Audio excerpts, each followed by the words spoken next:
Hello everyone, welcome to the class 13 of after effects. आज की वाली वीडियो में हम लोग देखने वाले हैं स्पीड ग्राफ। आप लोगों को मैंने बहुत सारी क्लासेस में बताया स्पीड ग्राफ बहुत ज़्यादा ऑसम चीज़ है आफ्टर इफेक्ट्स में। ये एक तरीके से हम लोग की फ्रेम्स को एडजस्ट कर सकते हैं बहुत ज़्यादा अच्छे तरीके से एंड कस्टमाइज़ कर सकते हैं, ज़्यादा से तेज़, तेज़ से हल्का, ऐसे करके सारी चीज़ें हम लोग इस वाली वीडियो में देखने वाले हैं। Let's start now. After effects में आने के बाद मेरे पास एक ये सिंपल सा यहाँ पे आफ्टर इफेक्ट्स का लोगो पड़ा है। तो इसकी मैं पहले तो पोजीशन पी से पोजीशन खोल के यहाँ पे पोजीशन पे की फ्रेम लगा के लाइक सारी चीज़ें बताई हुई हैं। आगे आएंगे थोड़ा सा और इसको हम कर देंगे ऐसे करके इधर, इसको थोड़ा पीछे कर लेंगे ताकि थोड़ा तेज़ चले।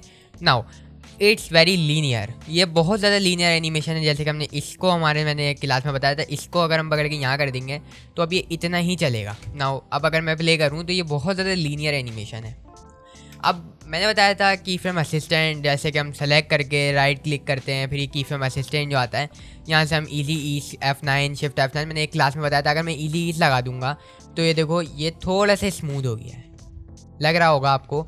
अगर मैं कंट्रोल Z करूँ तो ये देखो ये ऐसा है, अब थोड़ा सा स्मूथ हो गया था। नाउ ये तो था हमारा नॉर्मल सा। अब एक आता है स्पीड ग्राफ। स्पीड ग्राफ आपको कहाँ मिलेगा?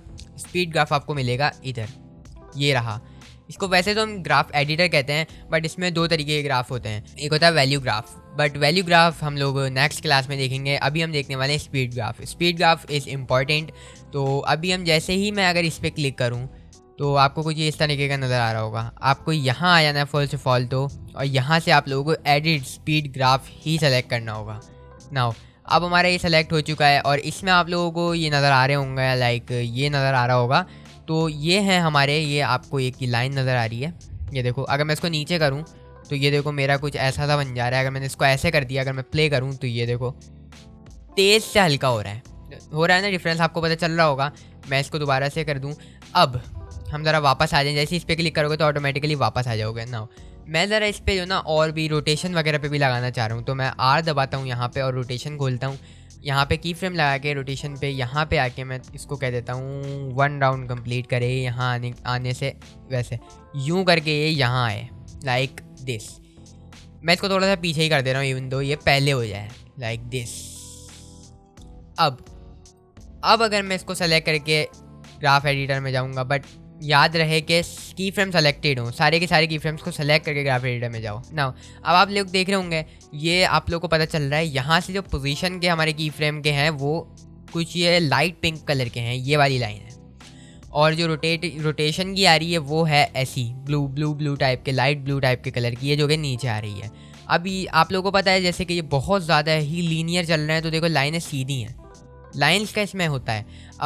अब अगर मुझे चाहिए कि ये शुरू में तेज़ हो और आखिर में जाके हल्का हो जाए, तो मैं इसका ये वाला जो पॉइंट है ना, जैसे इस पर आऊँगा तो ये देखो, मैं जैसे इस पर आके क्लिक करूँगा तो ये देखो मेरे पास 2 हैंडल टाइप के आ गए हैं इधर। इफ़ मैं ये जूम करूँ यहाँ से तो आप लोगों को अब सही नज़र आएगा, ये देखो येलो कलर के। अब अगर मैं एक ये वाले हैंडल को नीचे की तरफ ऐसे ड्रैग करूँ तो देख रहे हो कुछ चेंजेस आ रहे हैं। अगर मैं इसको बिल्कुल नीचे ड्रैग कर दूँ तो ये देखो अब ये कुछ इस तरीके का बन गया है। इफ़ आई प्ले तो ये कुछ ऐसे जा रहा है, अब मतलब तेज़ हल्का आप लोगों को लाइन से पता चल रहा होगा। अब अगर मैं इसको भी ऐसे ही इधर की तरफ ले आऊँ तो अब ये क्या होगा? अब ये क्या बन गया? यहाँ से हल्के से तेज़ और एकदम से हल्का। अब अगर हम प्ले करें तो ये देखो फ़र्क है, थोड़ा थोड़ा डिफरेंस आ रहा है। अब अगर मैं इस वाले को पकड़ के ऐसे बीच में कर दूं तो ये देखो बीच में एक बहुत ज़्यादा बड़ा सा स्लोप बन गया। तो ये क्या हुआ है? अब हल्का तेज़ फिर हल्का ऐसे करके। अब अगर मैं अब प्ले करूं तो ये देखो हल्का तेज़ हल्का, हल्का तेज़ हल्का, हल्का तेज़ हल्का, ऐसे करके हो रहा है। अब अगर हम नीचे वाली पे आ जाएं, नीचे वाली इवन हो गया, मैं इसको अभी कंट्रोल Z कर देता हूँ, ऐसे वाले पे ले आया। अब मैं रोटेशन पे आ गया, रोटेशन को मैंने ये वाले को पकड़ के ऊपर किया, लेट सपोज मैंने ऊपर किया, और इस वाले को मैंने ऐसे करके आगे कर दिया। तो अब ये क्या हो रहा है? अब ये हल्का एकदम से तेज़ ऐसे करके आ जा रहा है। अब अगर मैं कंट्रोल Z कर दूँ उसको, और अगर मैं इसको भी नीचे ही करूँ और यहाँ से मैं इसको ऐसे करके ऊपर की तरफ कर दूँ, ये बहुत ज़्यादा यूज़ होता है। इवन तो मैं मोशन से भी खोल रहा हूँ यहाँ से ताकि स्मूथ लगे। तो ये देखो अब आपको अच्छा लग रहा होगा, ये मतलब तेज़ हल्का अभी पता चलेगा। प्ले करते हैं, ये देखो ये देखो ये देखो। तो ये कुछ इस तरीके से काम आता है। अब मैं जा रहा हूँ ये मेरी स्केलिंग पे भी लगे, तो मैं वापस आ जाता हूँ ज़रा, और मैं स्केल पे भी की फ्रेम दे रहा हूँ। इवन दो सारों पे लग रहा है, मैं स्केल पे की फ्रेम दे रहा हूँ, और यहाँ आके मैं चाह रहा हूँ कि इसका स्केल लिटिल बिट बिग, यूँ करके लाइक दिस। ये कुछ इस तरीके का आ रहा है। नाउ इनको भी मैं इसके साथ ही कर दे रहा हूँ लाइक दिस।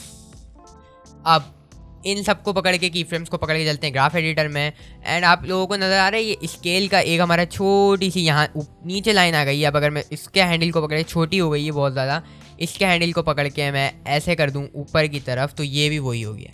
ये देखो, ये देखो, ये देखो, लग रहा है ना ऑसम। तो ये कुछ इस तरीके से काम आता है हमारा। और अगर मैं ये वाले स्पीड हैंडल को पकड़ के ऐसे करूं और मैं इस तरफ कर दूं, तो ये कुछ इस तरीके का आ रहा है। अब ये देखो, ये देखो। बट आप लोगों को एक चीज़ तो पता चल रही होगी, लाइक मैं एक और चीज़ बताना चाह रहा हूँ यहाँ पे। अगर आपको फिल सिलेक्शन करनी है तो ये फिल सिलेक्शन पे होगा, तो फिल हो जाएगा। ये करना ज़रूरी है, आप लोग कर सकते हो, वैसे ज़रूरत नहीं है इतनी। तो ना आपको अच्छा नज़र आने लगेगा, मैं उस पर कह रहा हूँ। ऐसे करके आप और ज़्यादा स्मूथिंग कर सकते हो। अब अगर मैं ये पोजीशन वाली को भी पकड़ के इसको भी ऐसे ही कर दूँ कि भाई तू शुरू में बहुत ज़्यादा तेज़ हो, अब मैं आ जाऊँ अपनी उस पर, तो ये देखो बहुत ज़्यादा डिफरेंस है। अब मैं स्केलिंग वाले को दोनों की फ्रेम को पकड़ के राइट क्लिक करके की फ्रेम असिस्टेंट में जाके ईज लगा रहा हूँ ना। अब क्या होगा, अब हमारे सारे ही स्मूथ हो चुके हैं। अब हम प्ले करके देखें तो ये देखो, लग रहा है ना ऑसम, बहुत ज़्यादा एक अच्छी सी एनिमेशन हमने बना दी है ना। अब मैं एक और चीज़ करना चाह रहा हूँ, मैं एफेक्ट्स एंड प्रीसेट्स में आ रहा हूँ। मैंने ये पिछली वाली क्लास में अपनी एफेक्ट्स एंड प्रीसेट से तारुफ करा दिया था, लाइक हमने कुछ टेक्स्ट प्रीसेट्स देखे थे। अब अगर मैं यहाँ पे सर्च करूँ ग्लो, मैंने एक अपनी एक्सपोर्टिंग की वीडियो में मैंने एक छोटी सी चैट जीपीटी के लोगों की एनिमेशन दिखाई थी, जो कि मैंने बनाई थी। अब बहुत सारे लोगों ने मेरे से उस पर पूछा कि ये ग्लो इफेक्ट कैसे डाला हुआ है इस पर। तो ग्लो इफेक्ट मैंने, ये वाला ग्लो इफेक्ट स्टाइलाइज में है, ये ग्लो इफेक्ट मैंने यहाँ पे ड्रैग एंड ड्रॉप किया, एंड हियर इट इज़। यहाँ से मैंने थोड़ी सी इसकी एडजस्टमेंट करी लाइक दिस, इसको ऐसे करके बढ़ाया, और थोड़ी सी मैंने सेटिंग करके कुछ ऐसा लुक लिया था उसमें, लाइक ऐसा। हाँ, तो ऐसे करके मैंने वो ग्लो लगाई हुई थी, और ये देखो अब आपके सामने एक ग्लो भी लग गई है हमारी, और ऑसम सी हमारी एक एनिमेशन भी बन गई है। तो आई होप कि आपको ग्राफ एडिटर का सारा चीज़ें समझ आ गई होंगी। नेक्स्ट वीडियो में हम लोग बात करेंगे वैल्यू ग्राफ एडिटर के बारे में, वो भी बहुत ज़्यादा ऑसम चीज़ है। मैं मिलता हूँ आपसे नेक्स्ट वीडियो में, तब तक के लिए बाय बाय।